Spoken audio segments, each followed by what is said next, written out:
मेरे पीछे वो जो आप देख रहे हैं ना, ये जर्मनी की सबसे ऊंची चोटी है सुकिशपित्जे, 2962 मीटर ऊंची चोटी। वैसे तो पहाड़ों में चढ़ने के लिए फिटनेस की जरूरत होती है और तरीका आना चाहिए, माउंटेनियरिंग आनी चाहिए, पर्वतारोहण आना चाहिए, लेकिन इस चोटी तक हर कोई पहुंच सकता है। नर नारी किन्नर गंधर्व सब लोग यहाँ पहुंच सकते हैं, और तो और पशु भी पहुंच सकते हैं। कुछ लोग तो अपना कुत्ता लेकर भी चलते हैं। इसकी वजह है रोपवे, जबरदस्त। ये रोपवे इंजीनियरिंग की एक मिसाल है।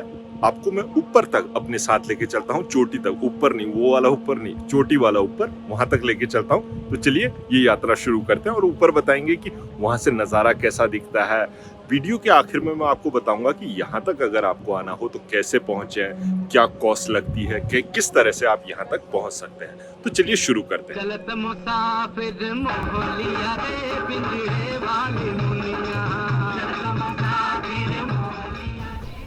और एक गंडोला या रोपवे केबिन में 120 लोगों के साथ सवार होकर यात्रा शुरू। विशाल पर्वत की तरफ बढ़ते हुए सबसे पहले आता है 127 मीटर ऊंचा स्टील का एक कनेक्टिंग टावर।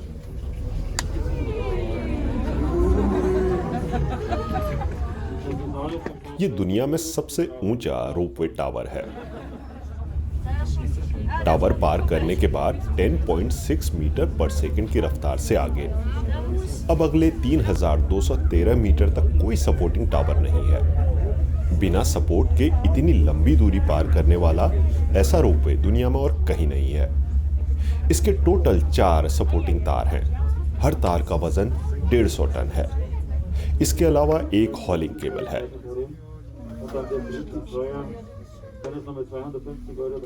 इस तरह 2 केबिन्स में सवार होकर हर घंटे 580 लोग चोटी तक पहुंच सकते हैं। और अब देखते हैं यहां से पहला नजारा।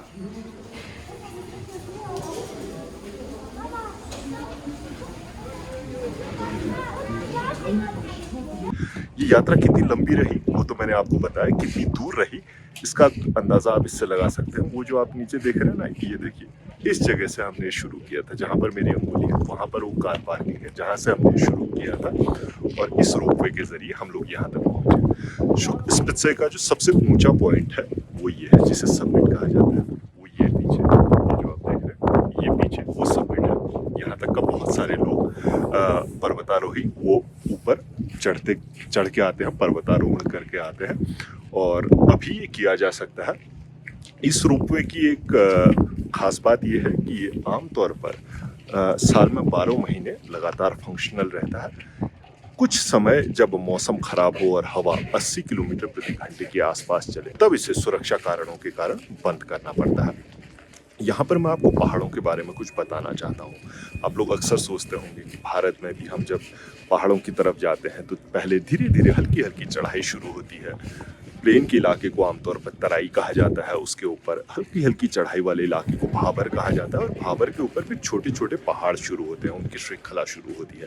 तो यहाँ पर भी आप इनको देख सकते हैं। देखिए, बहुत दूर आपको मैदान बन रहा है, बिल्कुल सपाट जो इलाका है वो मैदान है, और मैदान के बाद पहाड़ों की छोटी छोटी श्रृंखला शुरू हो रही है। पहाड़ों की छोटी छोटी श्रृंखला शुरू होती है, और आगे आगे आते आते उसकी ऊंचाई बढ़ती जाती है, और जहाँ पर ऊंचाई होती है वहां पर हमें बर्फ दिखती है। अब मैं आपको दूसरी तरफ लेके चलता हूँ, दूसरी तरफ देखना और भी दिलचस्प है।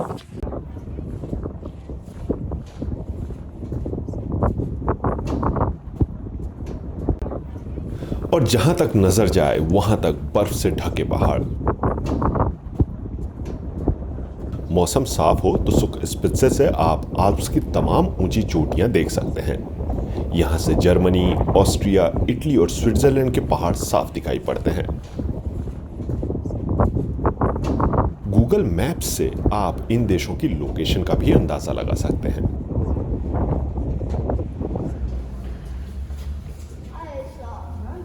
और अब वापसी।